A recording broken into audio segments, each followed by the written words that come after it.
जय जिनेन्द्र बंधुओं, लीजिए प्रारंभ करते हैं संस्कार मंजूषा पूर्वार्थ का 126 पेज नंबर से वाचन। आज रक्षाबंधन का पर्व है।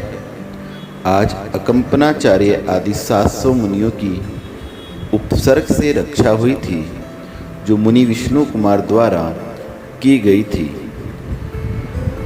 हम वाचन कर रहे हैं। गूंगी भी गाने लगी। एक बहुत बड़े ऑफिसर के एक पुत्री हुई जो गूंगी थी। ऑफिसर की बहन ने यह सोचकर कि भैया इतने बड़े ऑफिसर हैं, इनको गूंगी बेटी शोभा नहीं देती है, उसको गोद लेने का प्रयास किया। लेकिन लड़की की माँ किसी भी हालत में अपनी बेटी को देने के लिए तैयार नहीं थी। ऑफिसर को बहुत समझाने पर भी सफलता नहीं मिली। कुछ दिनों के बाद वह अपनी बेटी को लेकर एक साधु के पास पहुंची और उसको अपनी पूरी व्यथा कह सुनाई। साधु ने कहा, तुम चिंता नहीं करो, इसके सामने हमेशा ओम बुलवाने का प्रयास करो, निश्चित तुम्हारी बेटी बोलने लगेगी। माँ ने साधु के वचनों पर श्रद्धा करके उसके कहे अनुसार अपनी बेटी को ओम वाली बाई के नाम से चिढ़ाने की बात को देख ऑफिसर को बहुत गुस्सा आया। उसने एक बार उसे फिर समझाया और बेटी को गोद लेने कहा, लेकिन फिर भी जब पत्नी अपनी बेटी को देने के लिए तैयार नहीं हुई तो ऑफिसर ने उसको घर से निकाल दिया। वह अपनी बेटी को ले जाकर किसी उदासीन आश्रम में जाकर रहने लगी। वह पुरुषार्थ कर रही, अर्थात उसने बेटी को ओम बुलवाने का प्रयास नहीं छोड़ा। आखिर उसके पुरुषार्थ ने बेटी का जीवन सफल बना दिया। धीरे धीरे बेटी बोलने लगी और गाने भी लगी। कुछ ही वर्ष में वह इतनी अच्छी गायिका बन गई कि सभी लोग उसकी भूरी भूरी प्रशंसा करने लगे। एक बार उसने वहाँ संगीत प्रतियोगिता में प्रथम स्थान प्राप्त किया, जहाँ उसके पापा ही निर्णायक महोदय थे। जब निर्णायक महोदय ने प्रसन्न होकर उस लड़की से अपने पापा का नाम पूछा तो लड़की ने कहा, आप ही मेरे पापा हैं, क्योंकि उसने अनेक बार अपने पापा की फोटो को देखा था।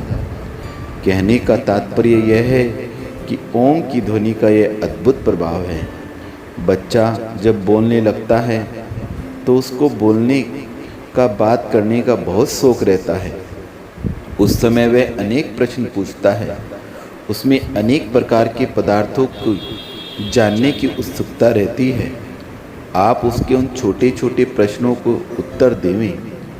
जो प्रश्न तत्काल उत्तर देने योग्य नहीं हो, बच्चे का उपयोग बदलकर टाल देवें और कुछ प्रश्नों के लिए कहें कि अपन सब संत के पास चलकर पूछेंगे। इस बहाने से आपको एवं बच्चे को संत के दर्शन भी हो जाएंगे और बच्चे में संस्कार भी आ जाएंगे। इस उम्र में आप बच्चे को भगवान के या शिक्षाप्रद छोटे छोटे भजन, कविताएं, स्तुतियाँ आदि सिखाएं। मेहमान, रिश्तेदार तथा संत साधुओं आदि के सामने बुलवाएं, पुरस्कृत करें, प्रोत्साहित करें।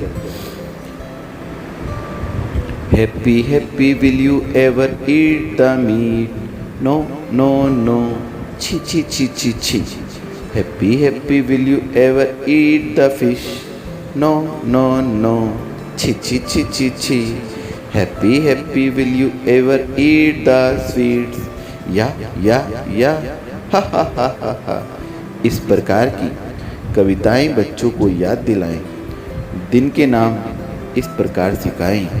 फर्स्ट डे इज़ मंडे, पहला दिन है सोमवार। वी विल नेवर ईट अंडे, हम कभी अंडे नहीं खाएंगे।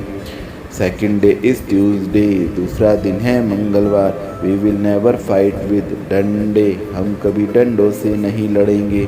थर्ड डे इज वेडनेसडे, तीसरा दिन है बुधवार। वी विल नेवर बिकम गंडे, हम कभी गुंडे नहीं बनेंगे। फोर्थ डे इज थर्सडे, चौथा दिन है गुरुवार। We will go to temple every day, हम रोज मंदिर जाएंगे। फिफ्थ डे इज फ्राइडे, पांचवा दिन है शुक्रवार। We will not lie any day, हम कभी झूठ नहीं बोलेंगे। सिक्स डे इज सैटरडे, छठा दिन है शनिवार। We will eat only in the day, हम सिर्फ दिन में खाएंगे। लास्ट डे इज संडे, अंतिम दिन है रविवार। We will never cheat any day, हम किसी को धोखा नहीं देंगे। इस प्रकार की कविताएं अपने बच्चों को सिखाएं।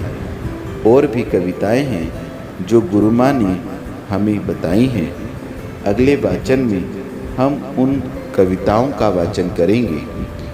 तब तक के लिए तिजारा जी अतिशय क्षेत्र में विराजमान गुरु माँ को सत्संग वंदामि गुरु माँ, वंदामि गुरु माँ, वंदामि गुरु माँ।